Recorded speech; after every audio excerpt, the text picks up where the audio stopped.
We were playing a drinking game at a party when my boyfriend's female best friend, Monica, suddenly pushed a shot glass in front of me.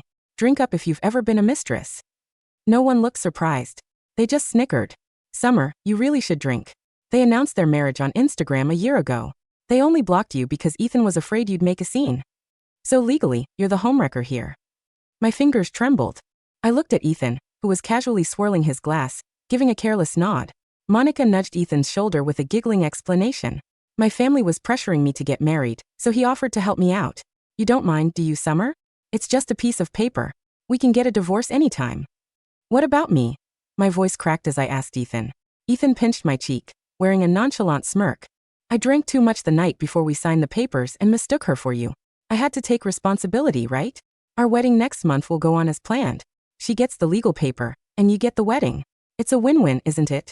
8 years of love crumbled into dust in an instant. I choked back my tears, said nothing, and texted my dad back. Dad, I agree to the arranged marriage. Summer, just drink it. Don't tell me you're being a party pooper. Monica waved the glass in front of me, her eyes gleaming with pure provocation. The crowd joined in, cheering and jeering. Drink, drink, drink. They're legally married, which makes you the side chick. You owe us a shot. The mocking, malicious stares felt like 1,000 needles pricking my skin. This wasn't the first time Ethan's friends had tried to humiliate me, but this was the first time they had brought it so shamelessly into the open. In the beginning, Ethan would always protect me, but ever since Monica returned to the country, everything changed. He went from warning his friends never to disrespect me, to looking at me coldly and saying, "Why are you being so dramatic? They're just joking around. Can't you take a joke?" I bit my tongue hard, letting the metallic taste of blood spread in my mouth. Ethan kept a smirk on his face and said nothing, as if he too was waiting for me to drink that cup of humiliation. Sensing my stiff posture, he reached out and squeezed my hand. Come on, Summer. Just drink it. All the guys are watching. Don't ruin the mood for everyone. I looked at him, my expression dead cold. Do you also think I'm a homewrecker? He wrapped an arm around my waist, whispering in a soothing tone. Nobody's calling you a homewrecker. It's just a game. I pushed his arm away, my voice hard. Don't touch me. She's your wife, not me. Ethan's face darkened, impatience flickering in his eyes. What is your problem? Monica and I are just best friends. Signing those papers was a joke at first, and then it was just to help her escape her family's matchmaking. What's wrong with helping out a close friend? Seeing the tension, Monica quickly chimed in. Summer, don't get the wrong idea. Ethan and I are purely platonic. The only night anything happened was when he got wasted and mistook me for you. He was like a sex-deprived beast, leaving me so sore I couldn't even get out of bed the next day. Honestly, his performance was trash. If he weren't my best friend, I would have killed him. With that, she playfully punched Ethan's chest. Ethan grabbed her hands, pulling her right into his lap. My performance was trash? Then who was the one clinging to me all night, screaming so loud that the downstairs neighbors probably heard everything? Monica's face flushed red. She sat straddled on Ethan's lap, covering his mouth with her hands. Shut up. Stop lying. Then, she turned to me with a sweet smile. Summer, if you really care about the marriage certificate, Ethan and I will go get a divorce in the next couple of days. I'll drink this shot for you as an apology, okay? Ethan's expression changed instantly. He snatched the glass from her hand. What are you doing? You're on your period. You shouldn't be drinking alcohol.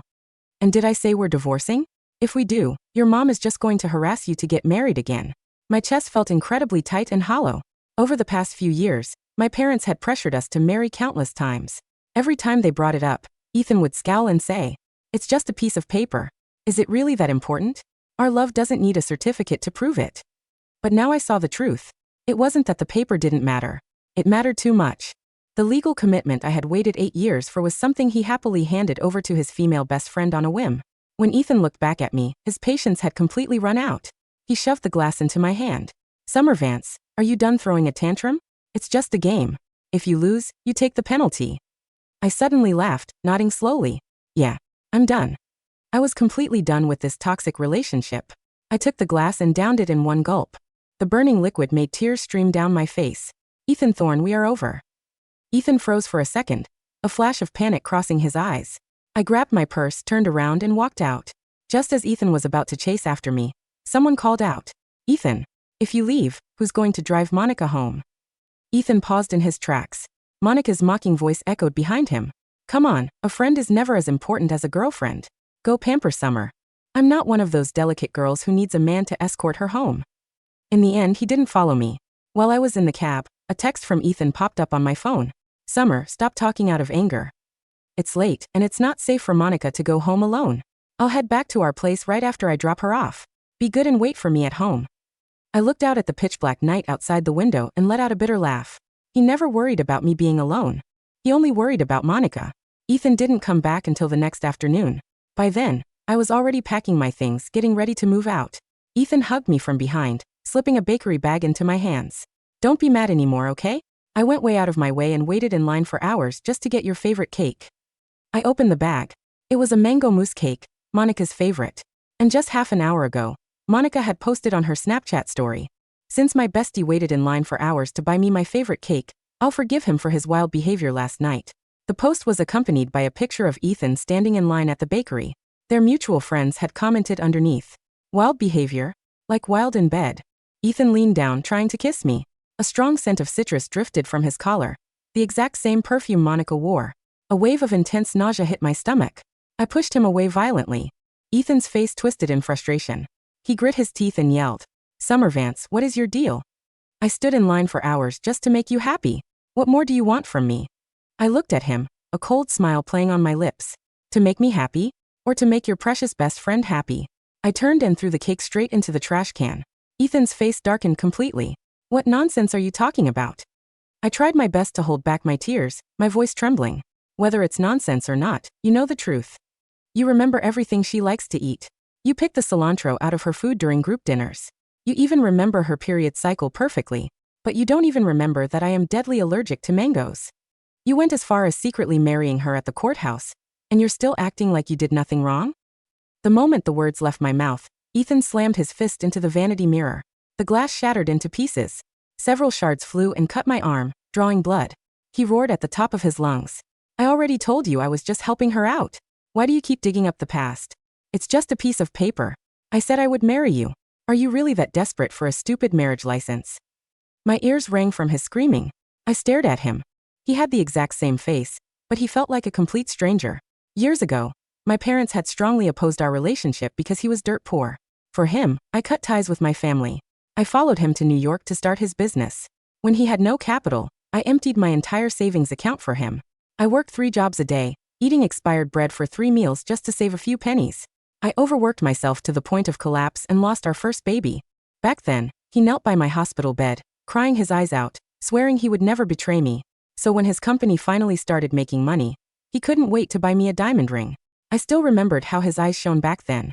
Summer, my greatest dream is to have my name next to the love of my life on a marriage certificate. And that person will only ever be you. My chest ached so badly I couldn't speak. Maybe the despair on my face was too obvious. Ethan looked slightly regretful. He reached out to hold me, but before his hands could touch my shoulders, his phone's VIP ringtone blared. He glanced at the screen, and his face instantly turned into a mask of anxiety. He grabbed his coat and headed straight for the door. "Summer, you need to check your attitude." The door slammed shut. I fell to my knees, dry heaving uncontrollably. I clutched the fabric over my chest tightly. It felt like the only way to stop myself from suffocating. When I was too exhausted to cry, I dragged myself off the floor and went back to packing. My phone buzzed. It was a text from my dad. The wedding is set for the 30th of next month. The date of the wedding was unchanged, but the groom was someone else. I was almost done packing when Ethan returned. Monica was right behind him. Her ankle was wrapped in gauze, and she limped into the apartment. I watched as Ethan knelt, gently held her ankle, and helped her slip into a pair of indoor slippers. He supported her waist, guided her to the couch, and poured her a glass of warm water. He used his favorite personal mug. He was a germaphobe and never shared cups with me. Once, I had accidentally drank from his mug, and the very next day, I saw it in the trash can. Ethan looked up at me, his tone leaving no room for argument. Monica fell and injured her leg in her bathroom. There's no elevator in her old apartment building, so it's hard for her to go up and down the stairs. She's staying here for a few days. I didn't say a word. I just continued packing. Monica let out a sigh, draping an arm over Ethan's shoulder. "Look, your wife is jealous again. You should just take me back. I don't want Summer accusing us of having an affair again." She pouted. "We are totally platonic, and I hate being falsely accused." Ethan looked at me with annoyance, about to snap, but I cut him off.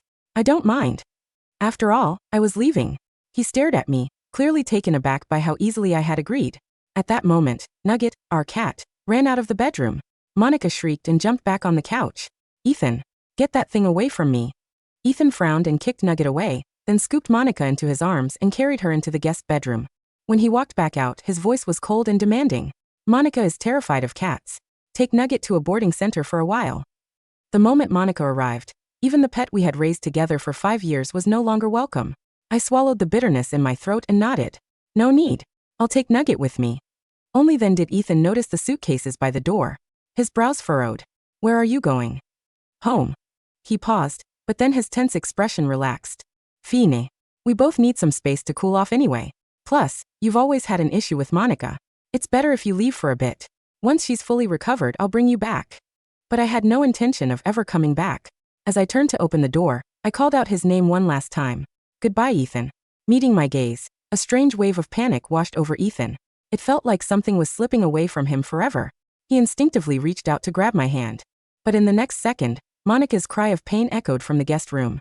Ethan instantly panicked and rushed back inside, throwing a final sentence over his shoulder. I need to take care of Monica. Don't bother me with those tedious wedding details. Just handle them yourself. In his eyes, anything concerning Monica was a matter of life and death, while our wedding was just a tedious chore. I stared at his retreating back. My eyes burned, but no tears fell. They had probably dried up long ago. Our love had lasted from college into adulthood. I honestly believed we would go from school uniforms to a white wedding dress. But at this moment, my heart was completely crushed, never to beat for him again. After returning to my parents' house, I took some time off work to clear my head.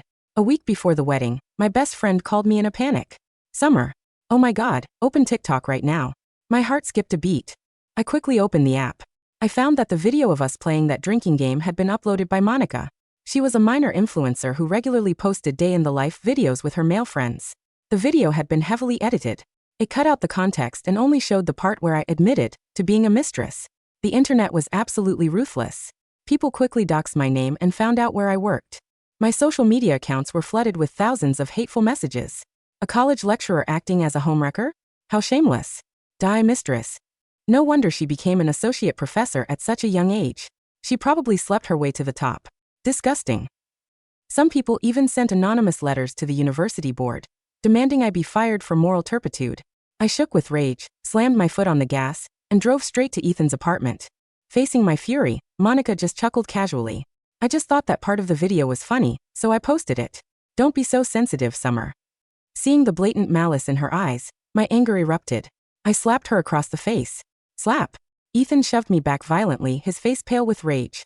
Summer, are you insane? It's just a stupid video. Do you have to make such a big deal out of nothing?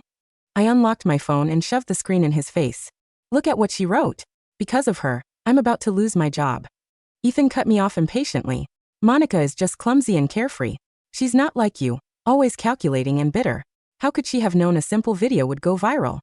Besides, did she lie? What she posted is the truth. I stared at him in utter disbelief, a sharp pain piercing my chest. What did you just say? Suddenly, I lost all energy to argue. I gasped for air, still feeling like I was suffocating. One sentence from him made the last 8 years look like a complete joke. At this moment, my heart went completely cold. My phone rang. It was the bridal shop. Milisagon Bansa. You have a wedding dress fitting scheduled for 3 p.m. today. It's time. Are you still coming? I nodded. Yes. I'll be right there. After I hung up, Ethan let out a mocking laugh. So this whole dramatic scene was just to force me to go to the dress fitting with you, huh? He naturally assumed I was just trying to grab his attention. Too bad. I have to take Monica to her follow-up appointment today. Go by yourself. Sensing my silence, he added warningly. If you keep throwing tantrums, don't expect me to show up at the wedding next week. He was absolutely certain that I was desperate for this wedding, desperate to marry him. But that was the old me. I let out a cynical chuckle. Suit yourself. I turned and walked away. My wedding had absolutely nothing to do with him anyway. On the day of the wedding, Ethan stood on the stage in a sleek tuxedo, his eyes locked onto the grand doors of the ballroom. He thought he would feel calm, but his palms were sweating. Only now did he realize how much he had actually looked forward to this day. Memories of our past flashed through his mind, and the only thought left in his head was how beautiful I would look in a wedding dress. He waited and waited, but the doors remained closed. An intense feeling of dread began to creep into his chest. Finally, the doors swung open and the bride stepped out. Ethan let out a huge sigh of relief, but the moment he saw her face, his expression froze. At that exact moment, his best friend whispered in shock beside him. Holy shit, Ethan. This is insane. The wedding next door. The bride's name is also Summer Vance. And her photo on the welcome board looks exactly like your summer. The heavy double doors of the grand ballroom at the Orenburg Plaza did not creak. They swung open with a smooth, silent weight. Inside, the air was warm, smelling of fresh white lilies and expensive champagne. The music played, a slow, classic waltz, and the crowd of high society guests turned their heads to watch the bride make her entrance. But Ethan didn't see the bride. His eyes were locked on the empty seat in the front row, the one where his mother, Beatrice, was supposed to be sitting. Instead, his mother was standing near the entrance, her face pale, her hands shaking as she clutched her pearl handbag. Ethan, his best friend, Marcus, whispered, grabbing his sleeve. Look at the screen. The welcome board next door, the Rose Suite. Ethan slowly turned his head to look at his phone. A notification from the regional business directory had just popped up, displaying the high society weddings of the day. Celebration of marriage, Mr. Julian Sterling and Miss Summer Vance. Beside the text was a high-resolution photograph of the bride. She was wearing a custom-made, off-shoulder ivory gown covered in thousands of tiny hand-stitched pearls. Her hair was styled in a classic, elegant bun, exposing the graceful line of her neck. She looked radiant, her eyes bright, her skin glowing under the studio lights. It was me. It was the same Summer Vance who had spent 5 years living in his damp, freezing basement, the same Summer who had eaten expired bread to save him $40,000 in startup capital, and the same Summer he had left standing in the rain while he took Monica to her clinic. No. Ethan's voice was a dry, raspy whisper. He pushed past the priest, his boots kicking the red rose petals he had laid out for our walk. No, that's impossible. She's throwing a tantrum. She's trying to blackmail me. Ethan, where are you going? Monica shrieked from the stage, her high heels clicking unevenly on the polished wood as she tried to grab his arm. The ceremony is starting. The reporters are here. But Ethan didn't look at her. He threw the double doors of his ballroom open and sprinted down the long, carpeted corridor of the hotel toward the Rose Suite. The Rose Suite was 3 times larger than the hall Ethan had rented. The air inside was filled with the soft, respectful chatter of the city's most powerful families, the very families who had refused to work with Ethan's startup because they viewed him as a low-class upstart. At the head of the long, raised table sat my father, Mr. Vance, his face stern and regal, wearing a tailored charcoal suit. Beside him sat my mother, her eyes wet with tears of joy as she looked at me. And standing beside me under the massive arch of white roses was Julian Sterling. He was the sole heir to the Sterling shipping conglomerate, a man whose net worth made Ethan's entire startup look like a temporary corner store. He was tall, with a sharp, elegant profile, his gray eyes filled with a quiet, unbending devotion as he looked down at me. Summer.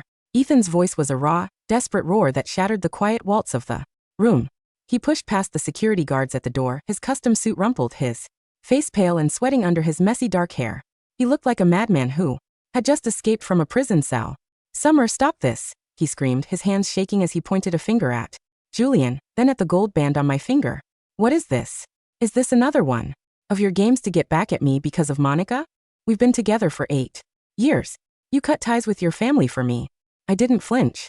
I slowly turned my head, my eyes scanning his pale, distorted face with a cold, absolute vacancy. I reconnected with them, Ethan, I said, my voice quiet, calm, and entirely steady. And the wedding, it's not a game. Julian and I registered our marriage at the Central Registry this morning. No, you can't. Ethan lunged forward, trying to grab my hand, but Julian stepped in front of me, his tall, broad frame completely blocking his path. Mr. Thorne, Julian said, his voice dropping to a low, dangerous growl that made the guards near the door tighten their grips on their batons. You are trespassing on my wife's wedding. If you do not step back in 3 seconds, I will have the security team break your legs. She's my fiancée, Ethan screamed, his eyes bloodshot, his face turning a deep, suffocating purple. She's been with me since she was 18. She took a bullet for me. I didn't take a bullet for you, Ethan, I said, stepping out from behind Julian's shoulder. I took a miscarriage. The baby we lost in the winter.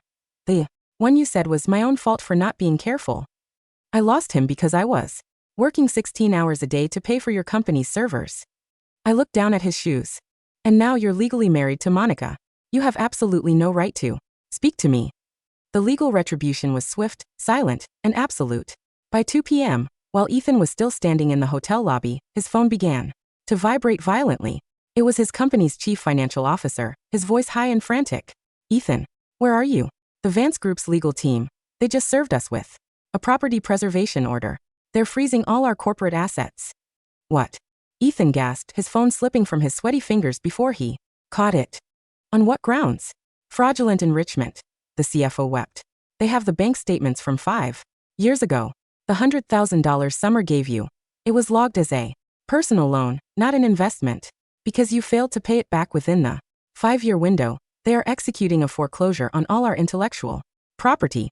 No, they can't. And your apartment. The CFO added, his voice shaking.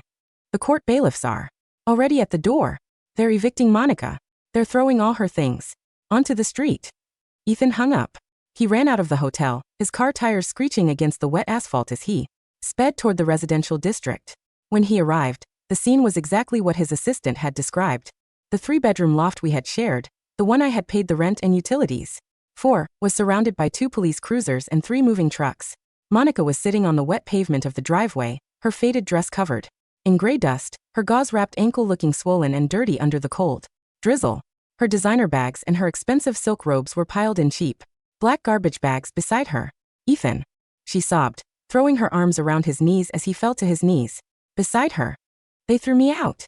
They said the apartment is registered under Summer's family name. They said we have to leave the city. Ethan didn't look at her. He looked at the open front door of the loft, where the locksmiths were currently installing a new high-end digital smart lock. The room was dark, cold, and smelling faintly of the lavender oil I had left on the mantel. The home he had designed to be his cozy nest for another woman had been repossessed, and the woman who had spent 8 years waiting for him was already halfway across the world. The second part of the hammer was dropped on Monday morning. The university board, having received a formal legal complaint from my father's lawyers, opened an internal audit into the TikTok video Monica had uploaded. The investigation was devastating. My lawyer submitted the unedited, full-length video of the drinking game, along with the IP logs of the accounts that had leaked my personal information. It was revealed that Monica had systematically paid 3 local publicists to dox my name and write the hateful comments on the school forum to destroy my academic reputation. The university board issued a formal, public statement. Notice of vindication and legal prosecution, Miss Summer Vance. The statement cleared my name of all moral turpitude, reinstated my associate professor title, and confirmed that the school was filing criminal charges against Monica Shaw for public defamation and identity theft. Monica's influencer account was banned from every major platform, her contract with her talent agency terminated for cause. At 6 p.m., she was arrested at her cheap, rented room in the outer district, her wrists cuffed in front of her as the local news cameras recorded her pale, tear-stained face. She looked like a common criminal, because she was. The winter in Orenburg arrived with a crisp, brilliant clarity. The central headquarters of the Sterling conglomerate was a massive, 70-story glass skyscraper that overlooked the harbor. The air inside my new office on the top floor was warm, smelling of fresh pine, coffee, and success. I was sitting in my leather chair, a warm cup of tea in my hands, when the intercom on my desk buzzed. Vice President Vance, my secretary Clara said. There is a man in the lobby, asking to see you. He's been waiting since 8 this morning. He doesn't have an appointment, but he claims he's a family member from your past. Let him up, Clara, I said quietly. 5 minutes later, the elevator doors opened, and Ethan stepped out. He looked like a ghost. He was wearing a wet, cheap coat, his face pale and sunken, his eyes bloodshot and hollow. He had lost 15 pounds, his sharp, elegant features looking almost skeletal in the gray morning light. He stood in the doorway, his eyes scanning the spacious, luxurious room before they landed on my face. A soft, choked sob escaped his throat. He took a step forward, his hands shaking, his chest rising and falling in rapid, uneven gasps. Summer, he whispered. I looked at him. I looked at his pale, wet face, his cheap coat, and his shaking hands. But as I looked at him, I didn't feel the old, familiar panic in my chest. I didn't feel the sharp, agonizing pain of my past. My heart was a placid, frozen lake. Hello, Ethan, I said, my voice quiet, steady, and entirely neutral. Ethan stopped 5 feet from the counter, as if there were an invisible, solid wall keeping him from getting any closer. You're alive, he wept, his face burying in his hands, his shoulders shaking with violent, uncontrollable sobs. You're here? I've spent a year looking for you. I thought you were dead. I thought I had killed you. I am alive, I said, setting my coffee cup down on the wooden desk. And I am very busy. If you are not here to buy a logistics contract, I have to ask you to leave. The office is closing. Summer, please. He fell to his knees on the polished floor of the lobby, his hands reaching toward the edge of my desk, his fingers trembling as he held up a small, plastic water bottle. It was the water bottle from the campsite. Look, he sobbed, holding it up to me. I still have it. The bottle. The one we argued over. I've kept it clean, I swear. I've frozen Monica out. I'll leave the city. I'll work 3 jobs. I'll give you everything. Just don't look at me like a stranger. I looked at the plastic bottle, then at his tear-stained face. I don't need your water bottle, Ethan, I said, my voice quiet and cool over the sound of the rain. And I don't need your explanations. Why? He cried, his voice raw. We were together for 8 years. You said you'd love me forever. The girl who loved you for 8 years died the night you let Monica fake her fall at the hospital, Ethan. I said, my voice quiet and calm. You killed her. You took her youth, her sweat, and her parents' retirement savings, and you gave them to a girl who didn't even know how to respect her boundaries. I reached out, my fingers gently pushing the plastic bottle back toward his chest. Our contract is over, Ethan, I said. And my meeting is starting. Have a good life. I turned my back on him, looking out the massive windows at the clean white city of Seattle. The spring in Seattle arrived with a brilliant, golden warmth. My department had completed the grand transition of the national shipping line. The opening ceremony attended by the country's most respected corporate leaders and logistics directors. I stood near the grand entrance of the harbor pavilion, wearing a simple white silk dress, my hair loose around my shoulders, my skin glowing under the warm lights. A handsome, quiet man named Dr. Marcus Thorne, a research scientist from the local university, walked up to me, a glass of champagne in his hand. He had a warm, gentle smile. His eyes filled with a quiet, respectful admiration. Congratulations on the opening, Summer, he said, his voice deep and warm. The shipping network is magnificent. Thank you, Marcus, I smiled. He reached out, his hand gently, tentatively wrapping around my palm to shake it. My hand was warm, dry, and entirely steady. I closed my eyes, letting the sensation from my fingertips transmit his inner world into my brain. In my mind, there was a quiet, sunlit library filled with books and green plants. Near the window sat a woman in a white dress sketching. It was me. But this time, I didn't pull my hand back. I didn't feel the cold panic or the urge to run away. I opened my eyes, looked into his honest, warm eyes, and squeezed his hand back, letting his warmth fill my palm. The red carpet was behind me, the corporate wars were over, and the man who had proposed to me for an inheritance was gone, leaving only the quiet, beautiful dawn of a life that was finally, truly mine. I took a deep, clean breath and walked into the warm light of my future.